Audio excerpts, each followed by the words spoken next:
Good morning, and we are still in 124, and we're on verse 73. Um, there's a lot to cover today, and there's quite a few names as well, because it says right here, there are others who wish to know my will concerning them, for they have asked at my name, at my hands, and so we're going to find a lot of names in here. And I'll try to go through a few, but I'm not going to do what I've done before and read the whole biography of these guys. I'm just going to skip through a little bit and hopefully um, get through this a little bit more.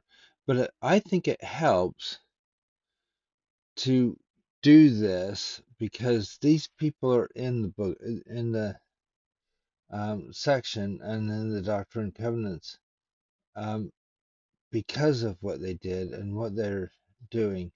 Or else this doesn't make sense to me very much. When it talks about what they're doing and what they're asked to do in the scriptures, it makes more sense when I read about them a little bit. And really, these biographies are pretty short, they're only a few verses long. Um, you can get longer biographies for most of these anyway if you really want to. Um, but I think for this, I'm taking it from the biographies that are at the top of the um, section. You can find it in the additional information. I also put a little um, thing on the side of each one so I can easily reach them as I'm going along. You don't need to do that, but I like doing it because then I can say, oh, who was Vincent Knight? And it's there. So Vincent Knight was born in Norwich, Massachusetts. I don't know if he's related to Newell Knight. Um, I haven't gone into that. But he was baptized into the church in 1834, so he's been in the church for a few years by this time, because it's 1841 now. Um, he was bishop. He was counselor to Bishop Noel K. Whitney. He also had moved to far west, um, and he was bishop at Adamandiaman as well. So I think, yeah, he would be bishop. I think at this point um, of this revelation, and then he's asked to put stock into the um, Nauvoo house, um, and we'll see a little bit later that he'll be called to preside um, over the bishopric. Um, but in this case, he was given these blessings and then he dies. He dies a year later from this point. Isn't it great having seeing things back in time where you can go, oh, that guy did this or didn't do this? Um, it's so great. Um, at that time, they didn't have that.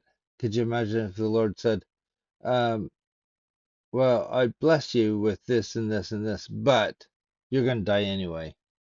I don't think he wants people to live their lives that way. I don't want them to live their life thinking, oh, well, in 2 weeks' time, I'm going to die anyway, so what's the point of doing this or that? He gives them the commandments, and we've seen that time and time again where he gives the commandments and shows people that he's willing to bless them right up to the end of their lives um, and beyond.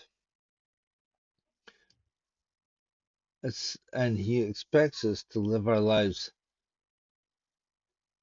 um, to the fullest and not just wait until the final day when we're going to die anyway.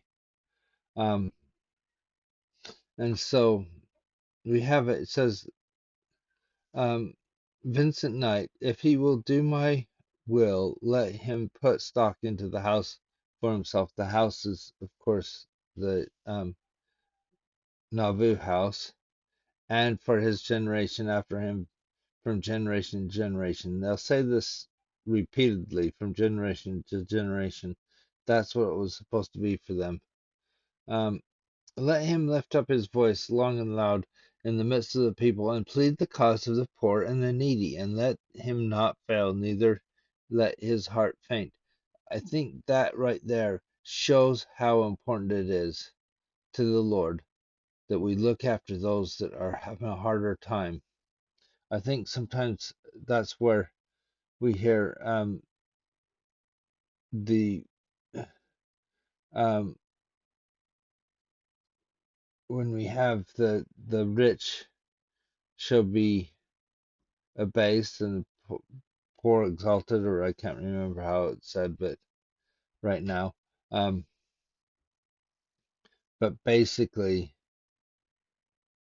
when we look to those that are needy, there's a reason why they're needy, and sometimes um, the poor and the needy might be less money wise. Maybe they need something that you have.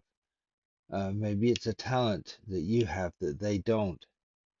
Um, So always look at what you can contribute and what you're helpful for, and look for the poor and needy that need that. And that may be somebody that has plenty of money, but they're poor in that thing that you can give. And I will accept his offerings, and they shall not be unto me as offerings of Cain, for he shall be mine, saith the Lord. Let his family rejoice and turn away their hearts from affliction. So I don't think we should concentrate on our afflictions as much as what we are blessed with. For I have chosen him and anointed him, and he shall be honored in the midst of the house. For I will forgive his sins, saith the Lord. Amen. I think that's beautiful. It's one of the sayings that we have heard throughout the Doctrine and Covenants. I will forgive all his sins. Joseph Smith has it several times. And I think the Lord is trying to make a point that He is the one that can forgive sins, and He will forgive sins if we turn to Him. Verily I say unto you, let my servant Hiram put stock into his house, as seemeth him good. We've already talked about Hiram in this section, and he'll keep popping up a bit. For himself and his generation after him, from generation to generation. So he's to put stock in the house. And like I said, it's almost the same wording each time. Let my servant Isaac Galland um, put stock into that house. Let me just look up Galland here. So Isaac Galland uh, lived from 1791 to 1958. So um, he lived a pretty good life. He was born in Pennsylvania, married Nancy Harris, and then remarried a few times actually. Um, Gallant is an interesting one because he had bought property. Um, um, he had Wisconsin territory, he had land, um, and while he was in Commerce, Illinois in 1838, the Saints hadn't moved there yet. While there, he purchased land um, um, in this area and sold 19,000 acres of property to the Church of Jesus Christ of Latter-day Saints. He also sold properties in in commerce to the church. Um, Gowland was baptized. So he had bought this, sold it to the church, and then was baptized by Joseph Smith in July 1839. So um, he is to support the construction of the house. Um, and unfortunately, as it says here, he did help the saints in Nauvoo, but he kind of stopped going to church. He didn't leave the church, he just stopped being active in the church um, after 1842. But look what he's done. He helped the settlement become great in um, Nauvoo. If it wasn't for him, we wouldn't have had all of the land there. Something I didn't know. I didn't know about Isaac Galland. I hopefully it's helped you. For I, the Lord, love him for the work he hath done. Remember, he's only a member for a year, yet he has done so much for the church, and I will forgive him his sins. Therefore, let him be remembered for an interest in that house from generation to generation. So he's got the same blessings for the house. Let my servant Isaac Galland be appointed among you, and be ordained by my servant William Marks, and be blessed of him to go um, to accomplish the work. Go with my servant Hiram. Um, I think we might have had William Marks before, but let's look at William Marks. So William Marks, 1792 to 1872. He was baptized 1835. Um, he moved to Kirtland, served in the Kirtland High Council. Um, he presided over the church in Far West, Missouri. Um, uh, he moved to Nauvoo eventually, and he was state president and a member of the Council of the 50. Um, and then this revelation he's mentioned. Um, and after Joseph was killed, he kind of got mixed up with James Strang, and then eventually, um, after going to a few different breakoff churches, he ends up with the um, reorganized Church of Jesus Christ. Um, so kind of sad, but right here he is helping out and he's doing what he can. He understands that Joseph Smith is a prophet. He's convinced of that. Um, Accomplish the work my servant Joseph shall appoint out to them, and they shall be greatly blessed. Let my servant William Marks pay stock into the house, the same thing as seemeth him good for himself and for his generation from generation to generation.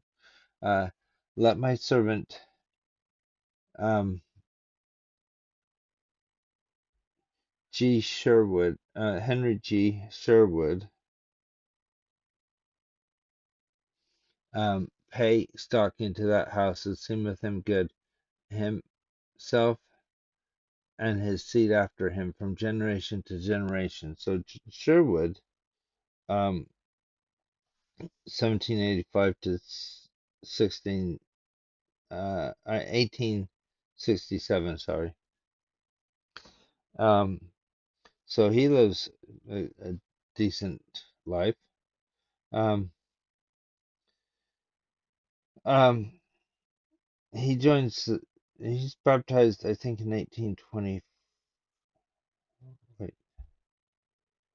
in 1832. He was married in 1824. 1832 was ordained an elder. Um, moved to Kirtland, um, and was remarried in 1835. Um, he went on a mission to Kentucky. Also was a stockholder in the Curtin Southeast Society. When you hear that, uh, it's the fact that they understood that Joseph Smith was a prophet, and they didn't um, fall away as well. Um, and then in Nauvoo, he was appointed to the High Council to supervise the town lots in commerce. And then he had this revelation, um, and he migrated to Salt Lake Valley, helped colonize San Bernardino, California, but he kind of was disaffected from the church thereafter. Um, uh, and so he still did a lot in this period to help out things. Um, and again, William Law, let my servant William Law pay stock into the house, um, um, for himself and his seed after him from generation to generation. Um, so William Law, I thought William Law was brought up earlier. We'll see.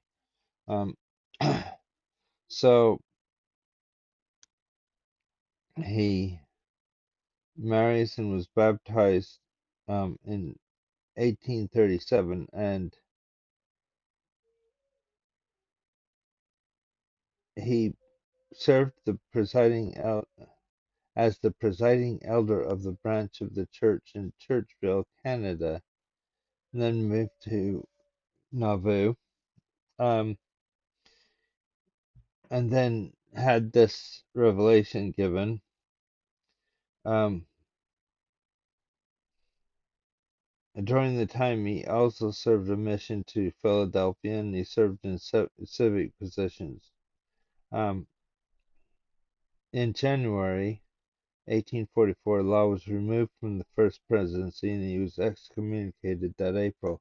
And other dissenters organized a new church, and Law became one of the publishers of the antagonistic newspaper, the Nauvoo Expositor.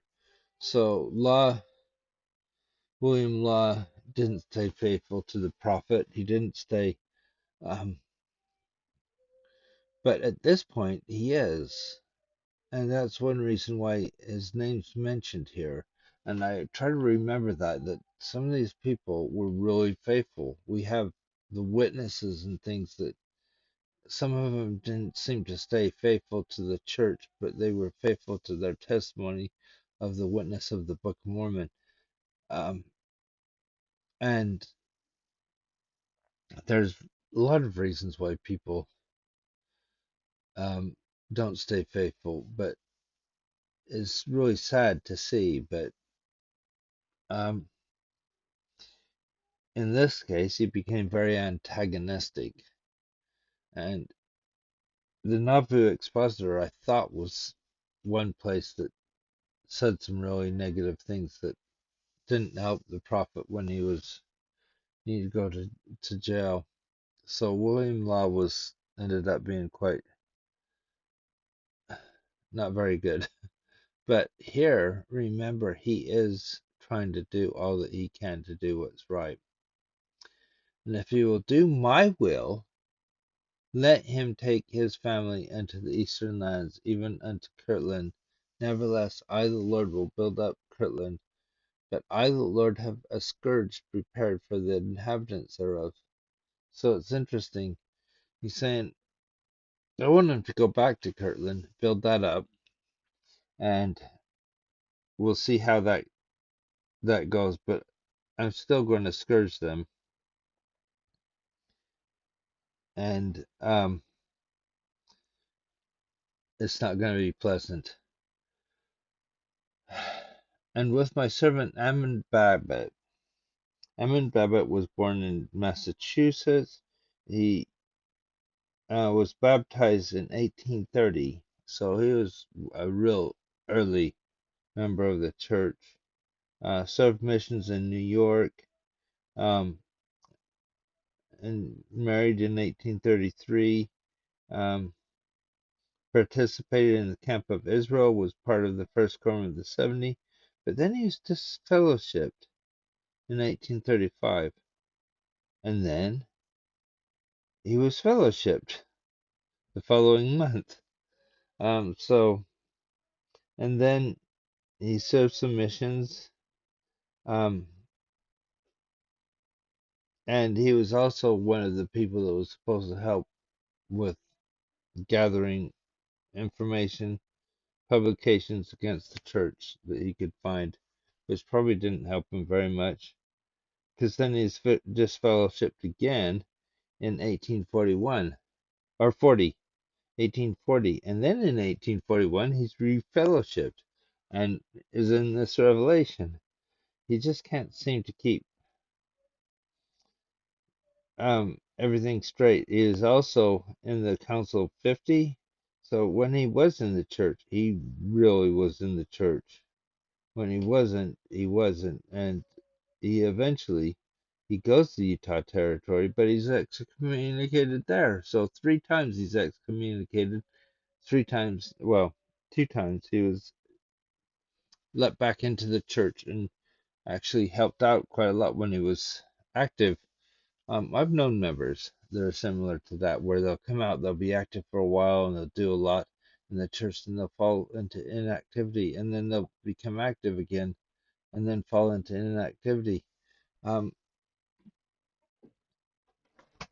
it just sometimes happens with some people, I guess, and it certainly happened with Ammon Babbitt. So, um, there are many things which I am not pleased. Behold, he aspireth to establish his council instead of the council which I have ordained, even the presidency of the church, and he setteth up a golden calf for worship of my people.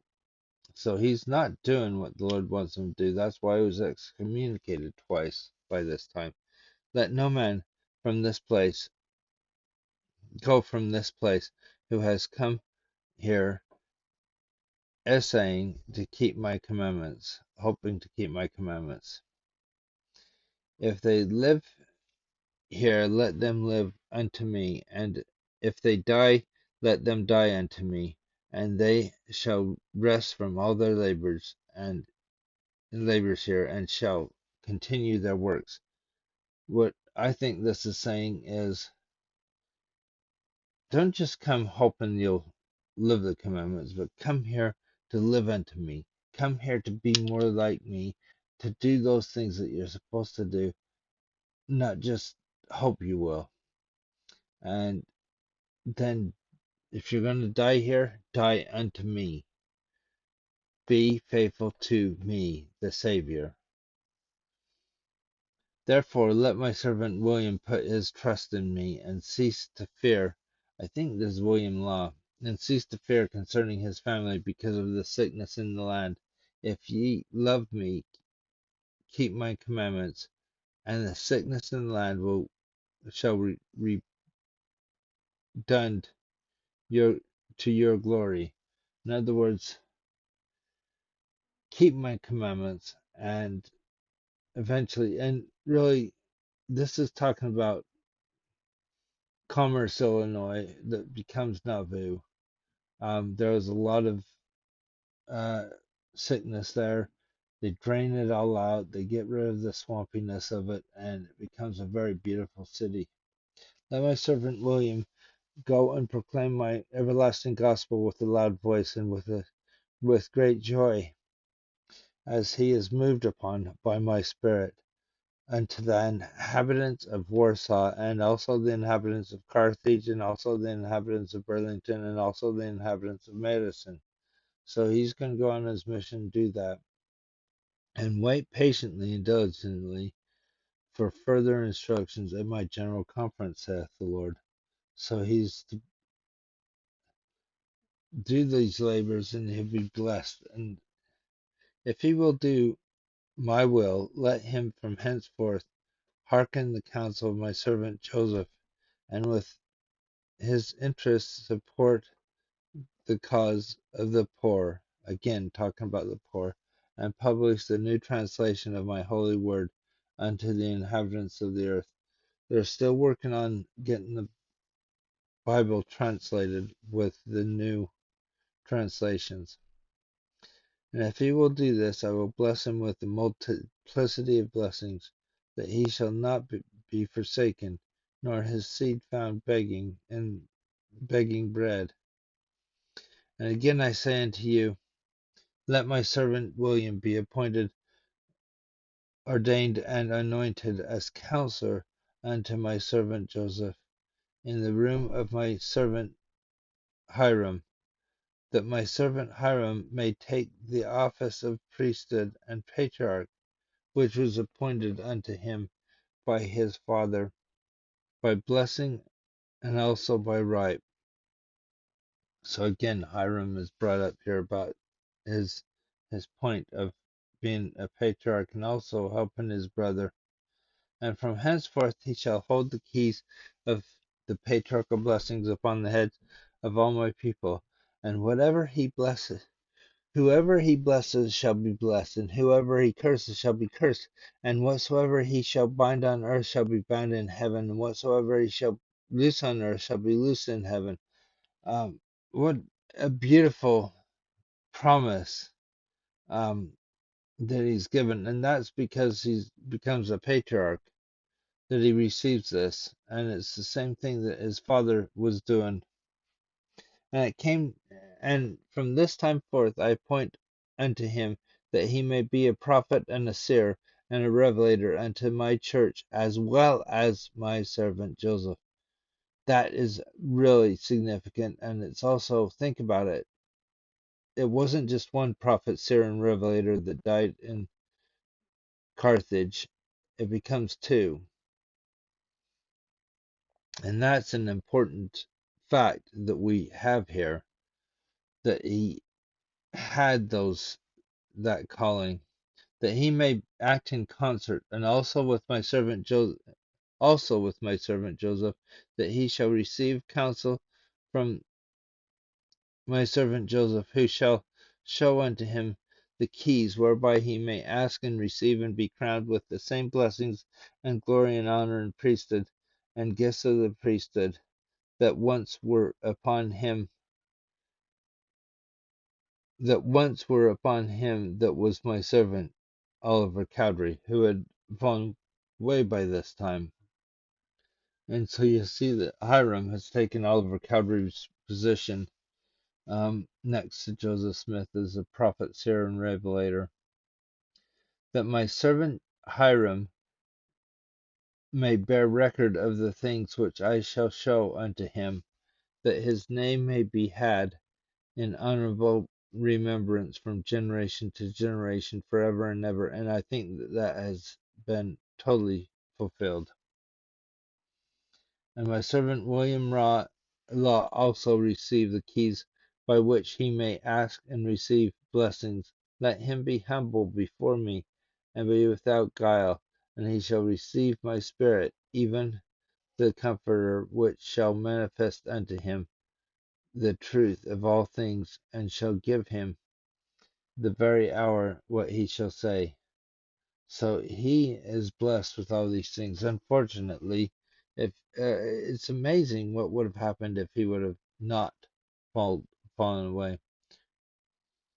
And these signs shall follow him: he shall heal the sick, he shall cast out devils, he shall deliver those who would administer unto him deadly poison, and he shall be led in paths where the poisonous serpent cannot lay hold upon his heel, and he shall mount on imagination of his thoughts upon eagle's wings. And what if I will that he should raise the dead? Let him not withhold his voice. He's saying, you can do all these things. You just have to listen to the prophet. and then you can do all of these things in their time. This is William Law.